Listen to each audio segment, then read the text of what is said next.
que a coisa tá esquentando aqui, viu? A gente tá descobrindo uns trem da gente lá. Ô Ronaldo, pega a minha ficha lá que eu deixei lá na mesinha fazendo um favor. E ó, nós voltamos aqui com a doutora Amana e nós estávamos falando lá da ansiedade, né? Porque eu falei para a doutora que eu sou muito ansioso, né?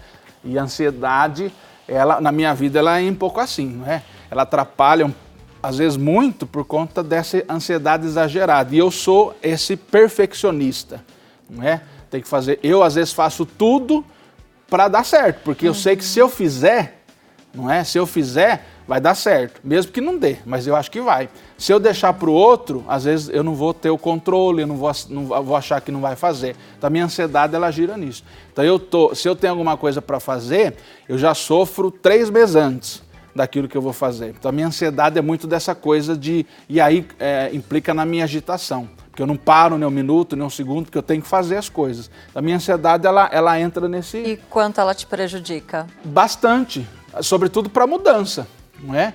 Porque aí, como a senhora falou, quem é ansioso, né, tem medo, como é que vai ser, o que os outros vão pensar, se eu fizer isso, se eu fazer aquilo, não é? Então eu tenho um pouco, prejudica, às vezes não, como a minha psicóloga faz, não pode falar às vezes, tem que falar que é ou não é.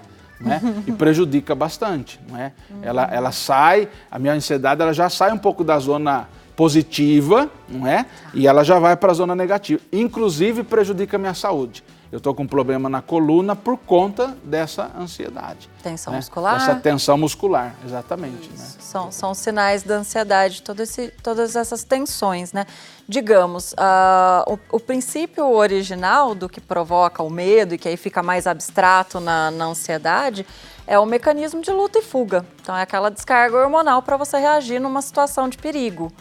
Então, vem contração muscular, aceleração cardíaca, respiração mais ofegante e o pensamento acelera, né? E aí, muitas vezes acelera com essa característica de ficar prevendo muito negativo e qualquer coisa que não esteja completamente sob controle parece uma ameaça gigantesca. Então, é característica da ansiedade isso. E aí faz com que a gente sinta que tudo é muito mais desafiador e que a gente é cada vez mais vulnerável, que aí se associa à insegurança. Então, para reverter isso, são alguns caminhos que têm que ser tomados. Você pode desacelerar, de novo, psicoeducação, você entende que isso está acontecendo. Então, na hora que seu pensamento começa a ficar ruim e você começa a fazer todas as previsões negativas, você fala, opa, isso aqui não está me ajudando, está me atrapalhando. Eu não estou prevendo que algo de ruim aconteça, mas eu estou fazendo algo ruim para mim agora, das consequências que eu tenho na saúde, em tudo. Então, existem as técnicas de respiração diafragmática, de estimular a percepção sensorial, que é para você desacelerar o pensamento, conseguir controlar, porque pensar em não pensar não funciona. A gente acaba pensando mais. E aí, depois disso, é ir revendo as evidências, reconhecendo os nossos pensamentos, para conseguir ir fazendo também as transformações.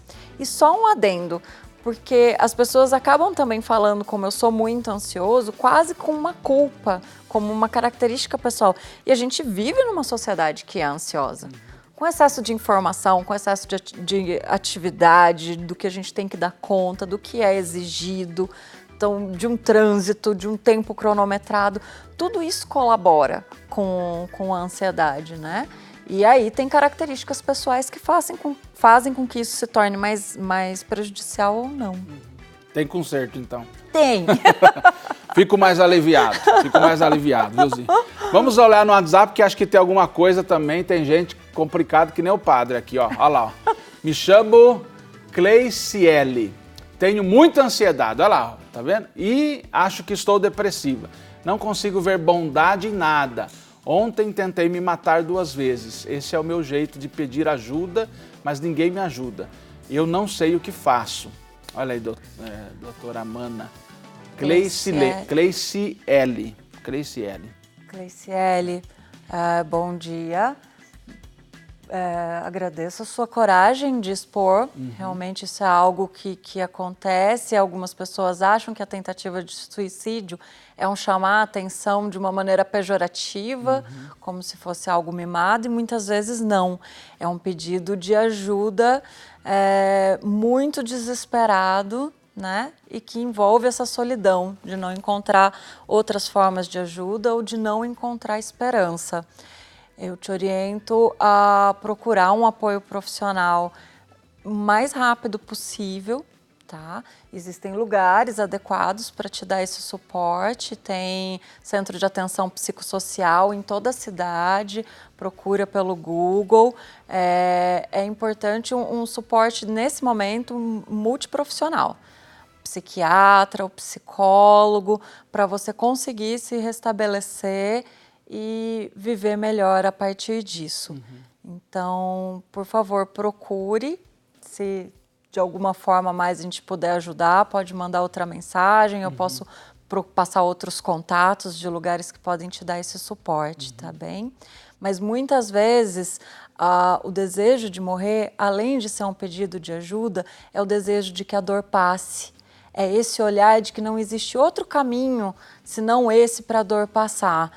Existe sim, existem outros caminhos para aliviar a dor, que não seja só esse, tá bom?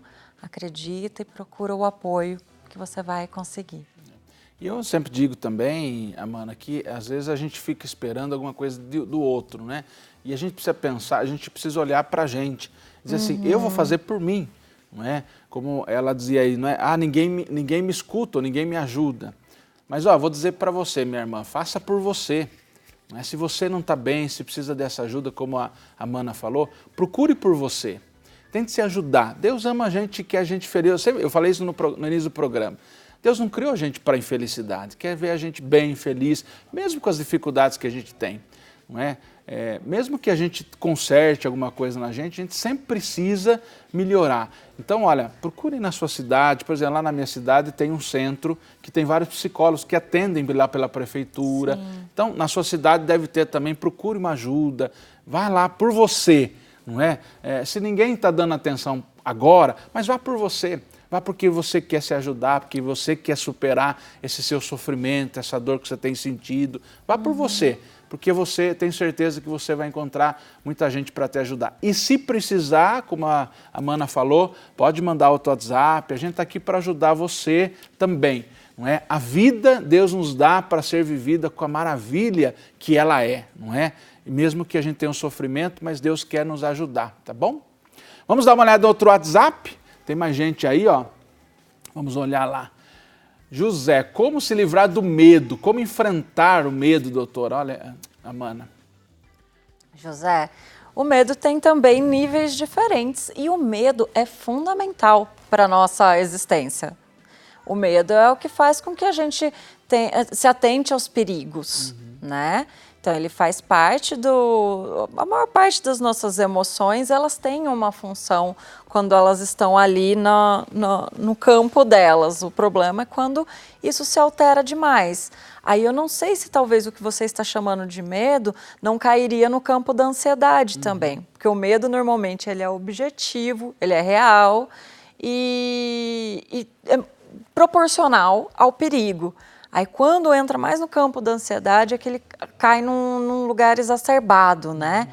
De tomar dimensões, como a gente estava falando, de não conseguir dirigir, de não conseguir... E aí também tem as fobias, que às vezes são mais específicas. Então, está um pouco vago esse medo, mas a princípio é também fazer essa análise do que é, de como que se manifesta, se está exacerbado ou não, o quanto que está atrapalhando, para conseguir desenvolver um planejamento. O medo, então, tem vários caminhos, né?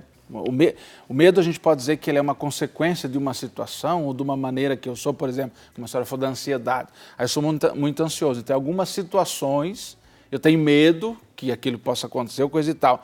O medo está ligado a isso? Ele é uma consequência dessa ansiedade ou de alguma coisa? Ou o medo ele vem porque eu sou muito medroso? O medo tem uma característica, como eu disse, que é original, que é natural, que faz parte da nossa concepção. Por exemplo, você tem medo do fogo porque você já tem uma informação de que o fogo queima e pode ser prejudicial. Então, esse é o medo proporcional a uma situação. Qualquer um que veja um incêndio iniciando vai sentir medo. Então, o medo cai nesse campo de proteção, de você identificar o perigo e ter reações comportamentais, tudo para evitar esse perigo. Então, ele não é a consequência da ansiedade, ele está nesse campo. A ansiedade é um medo que se torna mais abstrato, que você não sabe exatamente quem é o inimigo, ou entende? Qual é a ameaça pontual. Essa ameaça pode ser generalizada. Você entra num novo campo de trabalho, por exemplo, você fica com medo de ser avaliado, você acha que estão olhando a tua roupa, você fica... Então, assim, não é uma coisa pontual, não foi alguém que veio e disse para você que não está gostando desse seu comportamento e aí você fica tenso por causa daquilo. Então, ele é uma apreensão exacerbada de algo que é meio abstrato, que você não consegue identificar exatamente para reagir àquilo, entende? Muito bem. Minha gente, nós temos muito assunto, porque, olha, eu faço terapia há quase 4 meses, Amanda, e a minha psicóloga, ela é uma belezinha. Que a minha consulta, veja como eu sou problemático, a minha consulta começa às 1h30 da tarde e vai até às 3. Veja como eu sou uma pessoa, viu? Tá vendo, Zico? Como eu sou uma pessoa, Pedro, sou uma pessoa complicada, não é? Então... mas é muito assunto. Às vezes eu vou lendo e falo assim, nossa, eu não tenho... Hoje eu não sei nem o que eu vou dizer. Chega lá, a coisa desanda, entendeu? Sobretudo agora, nesse momento que a gente está vivendo, perdi minha mãe, foi uma coisa assim muito que a gente não esperava. Apesar que a morte ninguém espera, mas assim, minha mãe não tinha nada de diagnóstico, não tinha nenhum prognóstico de morte. Minha mãe estava com tumor no pâncreas, fez a cirurgia para retirá-lo. Não é? Era uma coisa assim, a princípio, e ela, na madrugada, teve 2 paradas cardíacas e faleceu com 63 anos.